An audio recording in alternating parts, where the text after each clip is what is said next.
اللہ گواہ ہے، آپ یہ کریں تو صحیح کہ میں ٹھیک ہے نماز نہیں پڑھوں گا مگر 10 روپے دے دیا کروں، 2-4 نمازیں آئیں گی کتنے دیتے جائیں گے آپ خود ہی کہیں گے کہ نماز ہی ٹھیک ہے کرو۔ یہ کفارے جو مقرر ہے نا کہ غلطی کا یہ کفارہ وہ اسی لیے ہے کہ نفس بڑا بخیل ہے، پیسے دینا اس کے لیے موت ہے، یہ فوراً سیدھا ہو جاتا ہے کہ بالکل ٹھیک ہے کر لیں گے یہ کام۔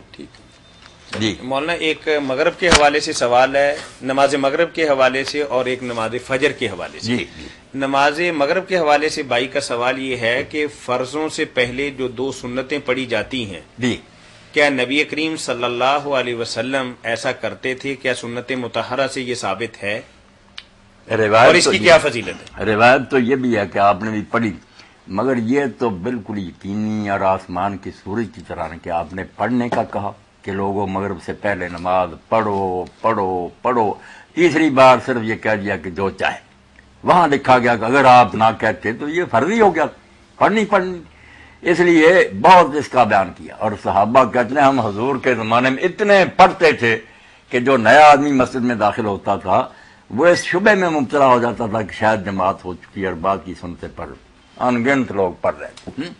بعد میں کسی نے پوچھا کہ آج کل آپ نہیں پڑھتے صحابی سے، انہوں نے کہا یار کاروبار میں اتنے فرض گیا کہ فرضوں میں مشکل آ گیا۔ تو اب بھی یہ مسئلہ پکا ہے، جتنا ثبوت اس کا ہے نا، جو عشاء سے پہلے 4 رکعتیں پڑھتے نا غیر مقدہ سنتے، اس کا رائی برابر بھی ثبوت نہیں، بالکل بناوٹی بات ہے، نہ کوئی مقدہ نہ غیر مقدہ کچھ نہیں۔ 4 فرضوں سے عشاء شروع ہوتی ہے وہ پڑھتے ہیں، اور جو 2 رکعتوں کے بارے میں بخاری مسلم حدیث کی کتابیں بھری ہوئی ہیں اس کے منکر۔ یہ شکر ہے کہ علامہ کمال الدین ابن الحمام حنفی ہوتے ہوئے کہتے ہیں یار مکروہ کہتے ہو، توبہ کرو توبہ، پڑھنی نہیں تو مکروہ، رسول اللہ حکم دے رہے ہیں مکروہ کے۔ انہوں نے کہا نہیں، مانو کہ یہ جائز ہے، سنت ہے۔ حنفی ہدایہ کی شرح لکھی ہے کہ نہ مکروہ وغیرہ کو نہیں پڑھ سکتے، کیوں ایسا کہتے؟ تو یہ بالکل ٹھیک ہے، پڑھنی چاہیے۔ جزاکم اللہ خیر۔ یہ تو مغرب کے حوالے سے بات ہوگی نا، اس کی سنتوں کے حوالے سے۔ تو بھائی کے سوال کا دوسرا حصہ یہ ہے کہ فجر کی سنتوں کے بعد تھوڑی دیر کے لیے لیٹنا، کیا اس کا بھی نبی کریم صلی اللہ علیہ وسلم نے حکم دیا ہے اور معمول مبارک بھی ان کا یہی ہے؟ اللہ کے رسول اللہ علیہ وسلم نے بالکل حکم بھی دیا، قولی حدیث بھی ہے کہ جب کوئی شخص فجر کی 2 سنتیں پڑھے تو داہنے پہلو پر لیٹ جائے۔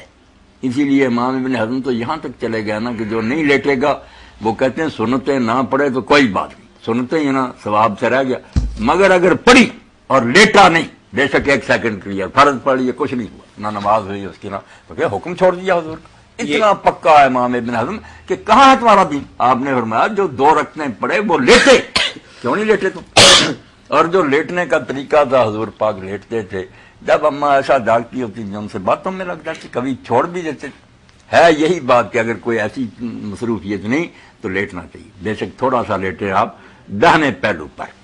یہ جس نے فرض جماعت کے ساتھ نماز ادا کرنی ہو اس کے لیے حکم ہے یا انفرادی طور پر؟ سب کے لیے، گھر میں ہو کوئی ہو، مرد ہو عورت ہو، جب حکم ہی یہ ہو گیا کہ جب بھی تم میں سے کوئی 2 رکعتیں پڑھے تو داہنے پہلو پر لیٹے۔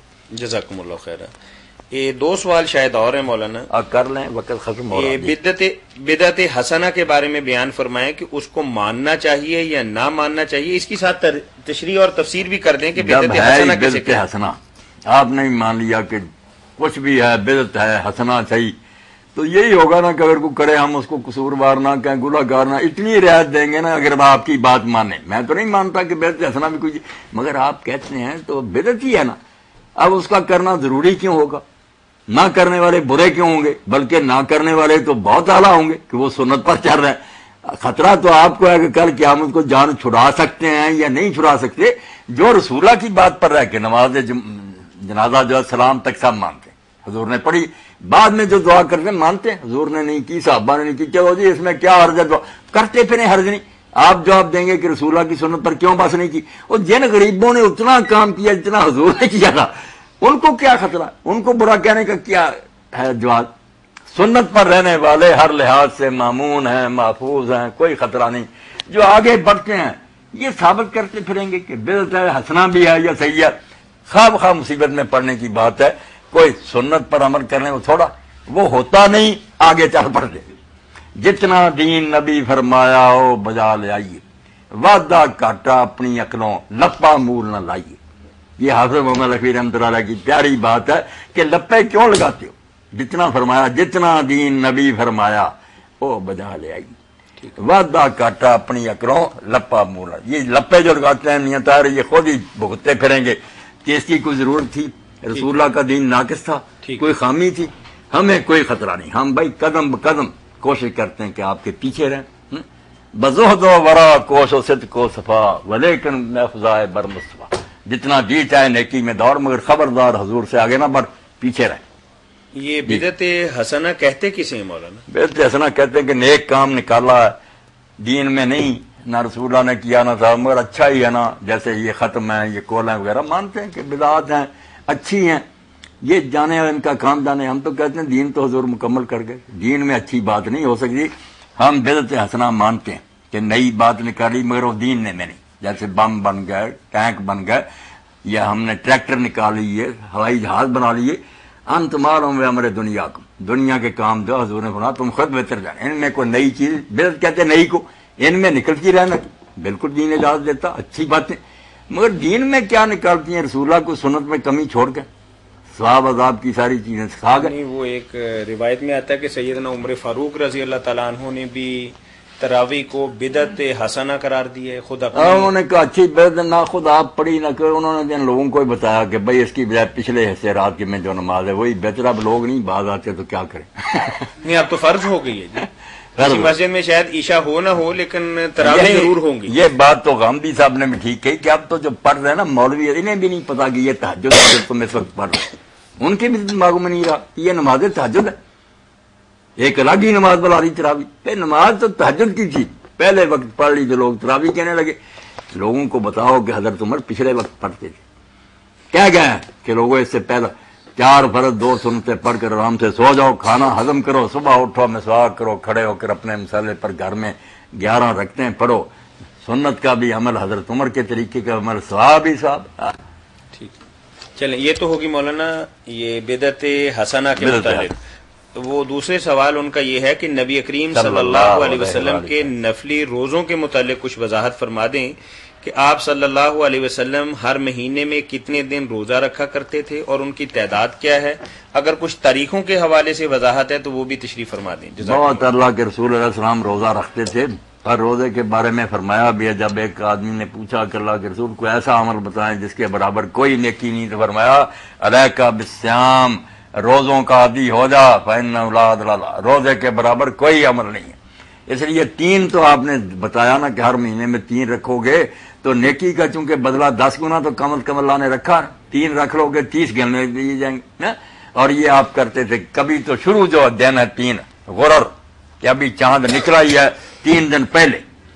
یہ بھی بڑی پیاری بات ہے. جو سوچتا کہ شاید اگلے دن ملے ہی نا، میں فوت ہی ہو جاؤں، شروع ہوتے ہی یہ بھی نیکی.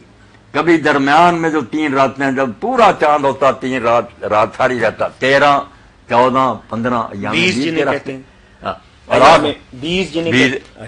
اور کبھی ہر میں 10 دن میں ایک، کہ پہلے 10 دن میں ایک رکھ لیا، پھر پھر اگلے 10 دن شروع اس میں ایک دن رکھ لیا، پھر آخری 10 دنوں میں رکھ لیا. پہلے تو مولانا آپ نے یہ فرمایا کہ نبی کریم صلی اللہ علیہ وسلم کے معمول مبارک میں یہ تھا کہ مہینے کی ابتدا ہوئی تو آپ ابتدا ہی کے اندر 3 روزے رکھ لیتے. نہیں وہ تنوع کی بات کر رہا ہوں. کبھی نہیں وہ آپ نے تیسری بات یہ بتائی. دوسری تو یہ بتائی کہ ایام 20 کے 13 14 اور 15 کے روزے رکھتے تھے. یہ تو کنفرم ہوگی 2 باتیں.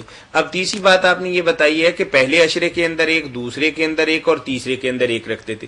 تو کیا ان میں بھی کسی تاریخ کا خیال کرتے تھے کہ 1 کو رکھیں گے یا 10 کو رکھیں گے؟ نہیں، کوئی آتا کبھی اس دن کا خیال رکھیں. اچھا اس میں نہیں چھٹی صحیح یہی ہے کہ آپ پابندی نہیں کرتے تھے، کسی دن بھی رکھ لے. یعنی پہلی 2 باتیں جو ہیں اس میں تاریخ کی تحدید ہے. اس میں تحدید، ان میں تحدید کوئی نہیں. کئی طرح بدل بدل کر رکھتے تھے. اور آخری دن کا رکھنا بھی ثواب ہے. آپ نے پوچھا ایک شخص سے، شعبان ختم ہوا، رمضان شروع ہو گیا، تو آپ نے کہا آخری تاریخ کا روزہ رکھا گا؟ اس نے کہا نہیں رکھا. یہ